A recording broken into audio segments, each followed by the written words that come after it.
네, 잠시 뒤 5시 30분에 박영선 중소벤처기업부 장관이 오늘 국무회에서 논의된 공공조달 상생협력 지원 제도 그리고 또 2차 규제자격 특구 선정 결과를 브리핑할 예정입니다. 먼저 현장으로 가보겠습니다.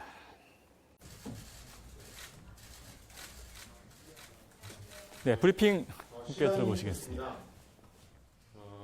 오늘 제3차 규제자격 특구위원회가 열렸고요.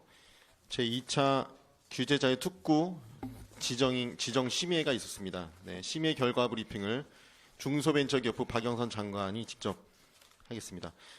순서는 중기부 박영선 장관 브리핑 이후에 기자분들 질의응답 진행하도록 하겠습니다. 질의응답 시에는 마이크를 켜주시고요. 소속과 성함 말씀해 주시고 그다음에 질문해 주시면 박영선 장관께서 답변하시겠습니다. 오늘 브리핑에 참고로 해수부에서 오운열 해양정책실장 나와 계시고요. 어디 계십니까? 네. 국조실에서 남형기 규제혁신기획관께서 나와 계십니다. 네, 앞에 계십니다. 산업부에서 이경호 지역경제총괄과장께서 나와 계시고요. 국토부에서 정의경 국토정책과장께서 또 배석하고 계십니다. 복지부에서는 양윤석 보건의료정책과장께서 함께 배석하고 계십니다. 지금부터 박영선 장관 브리핑을 시작하도록 하겠습니다. 네, 세종에서 뵈니까 또 새롭습니다. 오늘 여기 조금 일찍 내려오셔서 식사도 하시고 그리고 그 자율주행차도 타보셨다고 들었는데 어떻게 타보시니까 어떠신지요? 편안하셨어요? 네, 저는 아직 못 타봤습니다. 그래서 저도 좀 타보고 싶습니다. 오늘 이렇게 두 번째 지정되는 규제자유 특구에도 여전히 높은 관심 가져주셔서 대단히 감사드립니다. 다 아시다시피 1차에서 7개 규제자유 특구가 지정된 지 4개월 남짓 되었습니다. 그리고 그간 지자체별로 특구 사업 전담 조직이 신설이 됐고요. 여객 기업의 특구 이전이 부산, 충북, 강원 등은 모두 완료가 됐고 11월 현재 전체적으로는 80%가량 진행이 됐습니다. 그래서 올해까지는 대부분 마무리될 그렇게 예정으로 있습니다.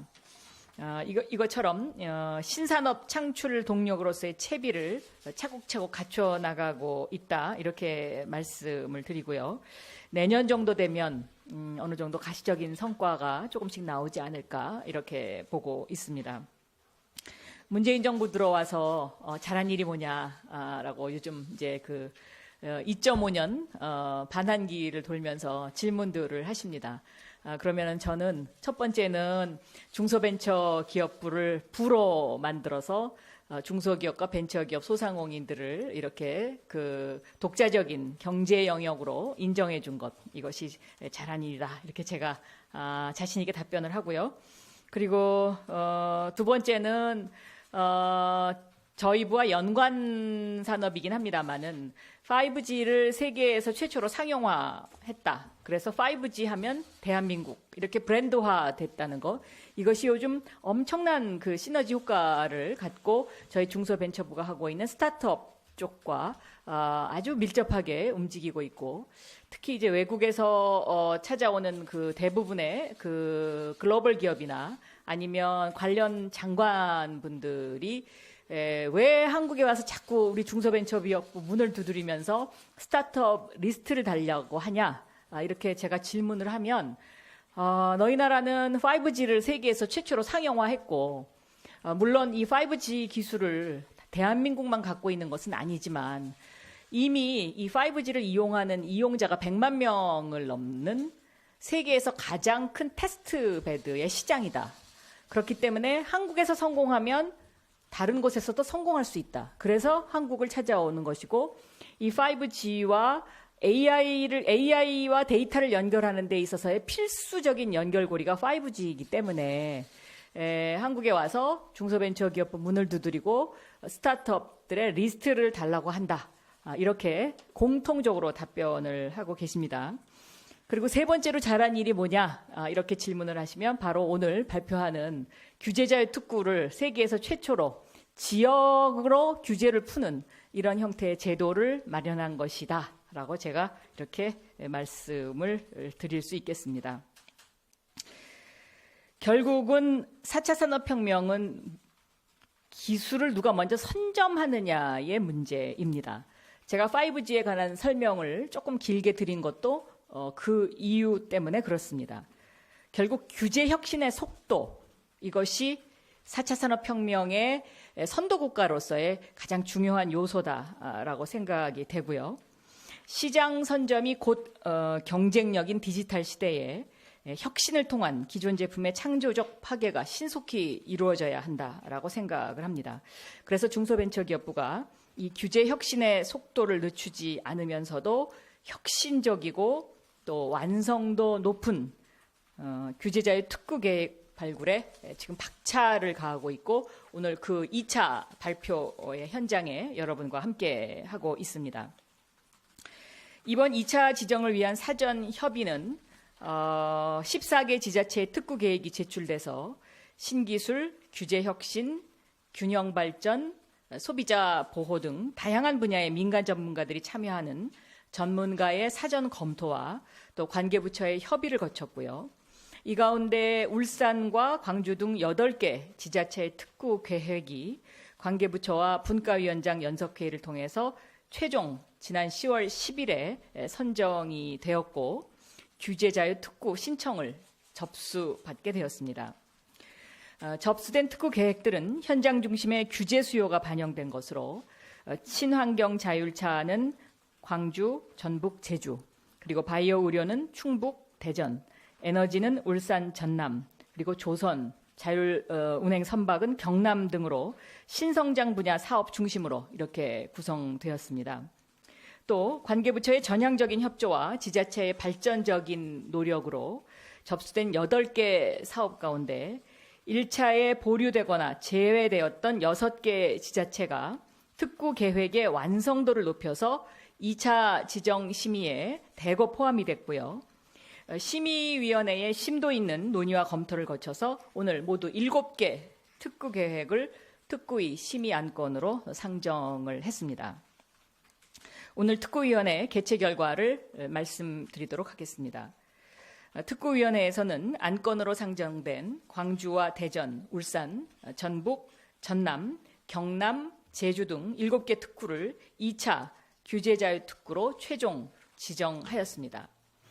이번에 지정되지 못한 충북의 바이오 의학은 신청한 2개 사업 중 자가유래 자연 살해 세포, 이걸 NK-셀이라고 이야기하는데 이 NK-셀의 암 치료제의 안전성 검증이 미비해서 임시허가 요건에 충족하지 못했고 그리고 식물체 기반 의약품 임상시험에도 규제 없음이 확인이 돼서 특구 계획의 보완을 통한 3차 지정 시에 다시 한번 심사를 진행할 예정입니다.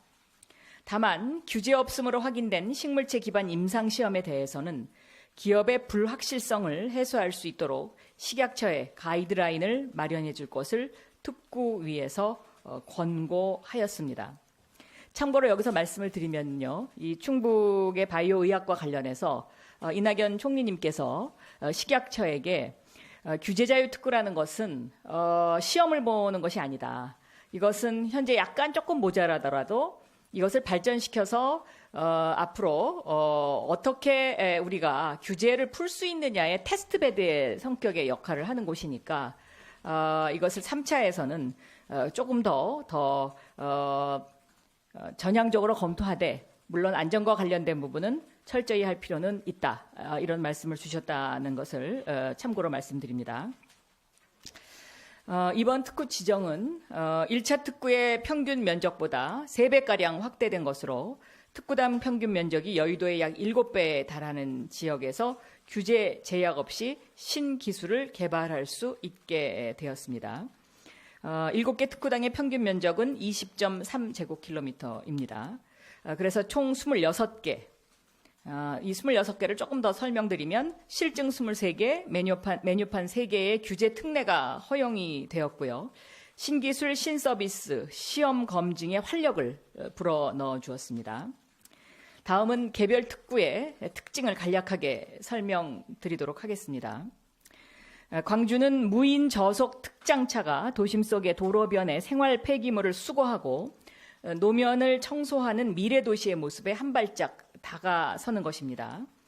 관제센터에서 모니터링을 하고 원격 제어가 가능하도록 실증 특례를 부여해서 안전과 기술력 모두를 확보할 예정으로 있습니다. 대전에서는 체외진단 의료기기 개발을 위한 신속한 임상시험 검체 확보가 가능해져서요. 바이오 산업 육성과 신제품 개발이 앞으로 용이해질 것으로 기대되고 있습니다. 인체 유래물 은행을 공동으로 운영하고 분양하는 실증을 통해서 바이오 기업이 기술 개발에 필요로 하는 임상 시험 검체를 원스톱으로 신속하게 받을 수 있게 되며 신의료 기술 평가 절차도 간소화해서 기술 개발에서 사업화까지 획기적인 시간 단축이 기대되고 있습니다. 다음 울산은 수소 기반의 혁신 성장 밸류 체인을 구축해서 글로벌 수소 경제를 선도해 나갑니다. 대용량 수소 저장 및 이송 체계 구축과 산업 기계 및 소형 선박에 수소 연료 전기를 동력으로 적용하는 실증을 통해서 수소 에너지 수요 증대에 선제적으로 대응하고 미래의 수소 경제 활성화를 이끌 것으로 기대되고 있습니다. 전북의 경우에는 중대형 상용차의 친환경화를 선도합니다. 액화 천연가스를 적용한 중대형 상용차와 이동식 충전소, 소방차, 이동식 세탁차 등 초소형 전기 특수 자동차의 안전 실증으로 새로운 친환경 자동차 시장을 창출할 것으로 기대됩니다. 또한 제동장치, 조향장치 등 핵심 부품의 국산화율도 높여서 국내 기업의 대외 경쟁력 확보도 확충할 계획입니다. 전남은 전성요율이 높은 차세대 전력 송배전 기술로 신재생 에너지를 효율적으로 확보합니다. 현재 발전소와 변전소 간 전력 전송은 교류 AC 방식을 택하고 있지만 전송 효율이 낮아서 이를 직류 DC 방식으로 변경하는 실증을 통해서 세계적으로 개발 초기 단계인 중전압 직류 전기 전송, 즉 MVDC 기술을 선도를 하고요. 전남의 풍부한 재생에너지 환경과 연계해서 전남을 글로벌 에너지 신산업 허브로 육성할 계획으로 있습니다. 경남은 선박의 무인화로 미래 조선산업 경쟁력을 높입니다. 조선 기술 발전의 핵심 사항인 선박의 스마트화와 무인화를 위해서 선박 선원이 탑승하지 않은 무인 선박의 원격 조종과 자율 운항 실증으로 해외 경쟁국에 앞선 무인 선박 신뢰성과 안전성을 확보할 예정입니다. 제주에서는 전기차가 가장 많이 보급된 인프라를 바탕으로 다양한 충전 서비스 사업의 실증을 통해서 전국 최고 수준의 충전 인프라가 갖춰질 것으로 예상되고 있습니다. 개인이 소유한 전기차 충전기의 공유가 가능해지고 충전기 성능 용량의 2배 확대와 전기차 성능 진단 서비스 실증 등으로 전기차 사용자의 편의성이 대폭 향상될 예정입니다. 앞으로 향후 계획을 설명드리도록 하겠습니다. 이번에 지정된 7개 특구 지방자치단체에서는 특구 지정 기간 동안에 참여 기업 전체의 매출은 1조 9천억 원 정도 상승할 것으로 예상하고 지역으로 관련 혁신 기업이 140개 이상 이전함으로 인해서 지역의 교용 효과는 2,000명 이상, 이건 전체 규모입니다. 2,000명 이상 늘어날 것으로 기대하고 있습니다. 중소벤처기업부는 지자체의 이러한 기대가 실현될 수 있도록 실증 사업을 위한 R&D 인프라 등에 대한 예산과 사업자의 특구사업 투자 활성화를 위한 세액공제를 지원을 합니다. 여기서 세액공제액은 중소기업은 5%이고요. 중견기업은 3%입니다. 그리고 기업활력법상의 지원 대상을 특구사업자까지 포함하도록 해서 정책자금 우대, 정부 R&D 사업 가점 등의 혜택을 부여하는 한편 특구 내 기업이 지역경제 발전의 원동력이 될 수 있도록 사업화 지원 등 정책 지원을 지속적으로 추진하도록 하겠습니다. 또한 국책연구기관 등 전문가가 참여하는 지역혁신 네트워크를 통해서 지역 특성에 맞는 신규 사업 발굴을 지원하고 특구 옴부즈만을 운영하여 실증 계획의 체계적인 추진을 점검하는 한편 현장 점검반의 정기 및 수시 현장 조사를 통해서 국민의 생명, 안전, 환경을 저해할 위험 등을 주기적으로 관리, 감독해 나가도록 하겠습니다. 아울러 혹시 있을 안전사고에도 대비할 수 있도록 책임보험을 가입하도록 하고 보험 가입에 소요되는 경비의 일부는 지원을 하도록 하겠습니다. 여기에 지원되는 보험 가입의 그 액수는 최대 50% 1,500만 원가량 됩니다. 이제 바야흐로 4차 산업혁명 시대, 이제 말로만 하던 4차 산업혁명 시대가 우리 눈앞에서 펼쳐지고 있습니다. 신산업 창출을 견인하는 규제 자유특구의 지정이야말로 대한민국 미래의 먹거리를 책임지는 매우 중요한 일이다, 이렇게 생각되고 있습니다. 제가 중소벤처기업부 장관이 된 이후에 유니콘 기업이 3개가 늘어서 총 9개가 됐습니다. 이것은 우리나라가 전 세계의 유니콘 숫자로 국가 경쟁력을 따진다면 세계 6위를 차지하고 있는 것입니다. 일명 유니콘 망아지라고 불리우는 기업 가치 1,000억에서 9천억 사이의 기업도 빠른 증가세를 보여서 작년에 70개 수준에서 올해 170여 개로 늘었습니다. 그리고 저희가 파악하기로는 유니콘이 곧 1개나 2개 정도 더 출현할 것으로 그렇게 지금 현재 기대하고 있습니다. 이 신산업과 관련된 덩어리 규제를 해소해주는 규제자유특구에서 저는 앞으로 새로운 유니콘이 나왔으면 하는 그런 바람을 가지고 있고요. 또 스타트업이 활발히 생겨나고 신기술이 접목이 돼서 제2의 벤처 붐이 규제자유특구와 함께 지역으로 확산되도록 노력하는 그러한 기대 효과가 있겠다라고 생각합니다. 규제를 얼마만큼 지혜롭게 해소해 나가느냐, 이것이 4차 산업혁명 시대의 국가의 경쟁력을 결정짓는 열쇠이고요. 이제는 과연 그 나라가 몇 개의 유니콘 기업을 갖고 있느냐, 그 나라가 과연 몇 개의 글로벌 기업을 갖고 있느냐가 국가 경쟁력을 확정짓는 매우 중요한 요소입니다. 그런 의미에서 중소벤처기업부는 전 부처 가운데 기업자가 들어가 있는 유일한 부서이기도 합니다. 그래서 유니콘 기업 또 글로벌 기업을 지원하는 부서로서 앞으로 다른 관계 부처와 함께 열심히 협업을 통해서 규제자유특구를 통한 신산업의 날개를 달 수 있도록 더욱더 열심히 노력하도록 하겠습니다. 네, 1차 브리핑을 마쳤고요. 그다음에 이왕 오늘 브리핑을 드리는 김에 한 가지 브리핑을 더 하나 드리도록 하겠습니다.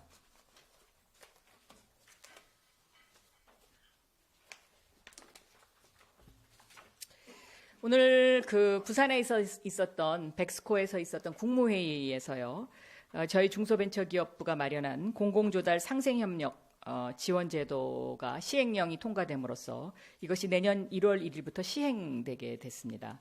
이 공공조달 상생협력 지원제도라 함은 중소기업이 공공기관과 계약을 체결하고 대기업은 이 계약의 하청업체로서 공공조달 시장의 상생협력 멘토의 형태로 진출을 하는 처음으로 시도되는 것입니다. 오늘 문재인 대통령께서 중소벤처기업부가 마련한 이번 제도는 상생협력 차원에서 매우 의미 있는 제도다라는 그런 평가도 해주셨습니다. 이렇게 공공조달 시장에서의 대중소기업 간 상생협력이 되면 중소기업의 납품 역량을 제고하고 또 수입산 소재의 부품 국산화 등을 유도하는 효과가 있을 것으로 생각합니다. 이러한 이유는 그동안의 공공조달 시장의 중소기업 제품에 대한 그 구매 의무 제도로 인해서 빚어지는 여러 가지 좀 비판적인 부분이 있었는데, 그것이 첫 번째가 겉은 중소기업 제품인데 속의 부품은 다 중국산 부품을 활용한 것들이라는 것. 그다음에 두 번째는 대기업이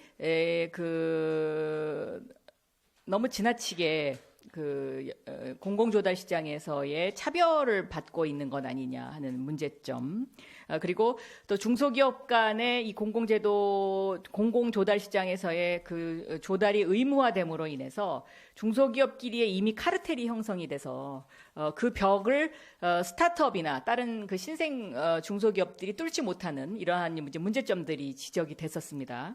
그래서 그러한 문제점을 해소함은 물론 상생협력, 대기업과 중소기업의 상생협력을 유도하고 그리고 이 상생협력의 유도를 통한 공공조달 시장의 업그레이드라는 차원에서 이 제도가 오늘 시행령을 통해서 통과됐다는 점을 함께 또 브리핑을 2차로 드립니다. 이러한 오늘 통과된 시행령은요, 내년에 1월 1일부터 이것이 시행이 됩니다. 그래서 이것이 통과되면 크게 이제 저희가 세 가지 유형의 그 공공조달 프로그램에 대기업과 중소기업의 협력적 분업을 통한 분업적 협력을 통한 그 조달 프로그램의 변화를 첫째 유도를 하려고 하는데요. 요지를 적은 게 있었는데 그것이 종이가 하도 많아가지고 지금 잠깐만요. 네.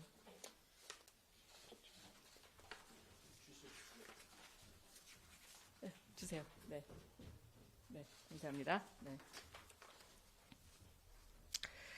이 공공조달 상생협력 지원 멘토 제도는 제가 인사청문회 때 이러한 제도를 통해서 대기업과 중소기업의 상생을 유도하겠다라고 밝힌 바 있고요. 그래서 제가 중소벤처기업부 장관으로 와서 올해 그 4월 달부터 이것을 추진을 해서 각 부처의 그 의견을 듣고 그다음에 시행령 개정 작업을 거치게 된 것입니다.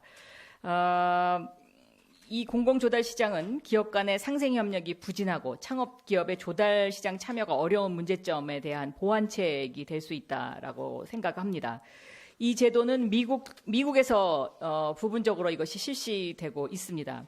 그런데 미국에서는 중소기업과 대기업의 합작 회사 형태로 이것이 진출했을 경우에 연방에서 이런 큰 프로젝트를 계약을 해서 맡기는 그런 제도입니다만은 저희는 이것을 약간 벤치마킹해서 조금 제도를 수정을 했습니다. 그래서 그 제도가 수정을 해서 대기업은 중소기업으로부터 계약의 일부를 하청받는 방식으로 이제 물건을 조달을 하게 되는 것이고요. 지원 목적과 상생협력 방식에 따라서 혁신 성장형, 수입 대체형, 역량 강화형으로 구분해서 지원할 계획입니다. 여기서 수입 대체형이라 하면 아까 제가 말씀드렸던 겉은 중소기업 제품인데 속은 외국, 중국이나 이런 데서 부품을 수입하는 경우에 이것을 대기업 부품으로 대체하는 경우에 해당되는 것이고요. 혁신 성장형은 중소기업이 기술은 있는데 공장이 없어서 제품 생산을 못하는 경우 대기업이 공장에서 이것을 대신 생산해 주는 경우에 이제 그런 것이고요. 역량 강화형도 마찬가지입니다. 중소기업이 기술은 있는데 자본이 부족하거나 이런 경우를 이야기하는 것입니다. 그래서 저희 중소벤처기업부가 제도 지원 업체 등에 대해서 제품별로 20 내지 30%의 시장을 할당을 하거나 또 조달 시장 참여 자격을 완화해서 해당 기업의 원활한 공공조달 시장 진출을 지원을 하도록 하겠습니다. 저희 중소벤처기업부의 내년도에 중요한 그 정책 과제 중에 하나가 스타트업의 기술과 대기업의 자본을 어떻게 엮고 연결하느냐의 문제입니다. 그런데 그 대기업의 자본과 스타트업의 기술을 엮는 부분에 있어서 오늘 이렇게 시행령 개정으로 통과된 공공조달 상생협력 지원 제도를 활용하겠다라는 말씀을 참고로 드립니다. 질문 있으시면 질문 받도록 하겠습니다. 두 번째 말씀하신 자료도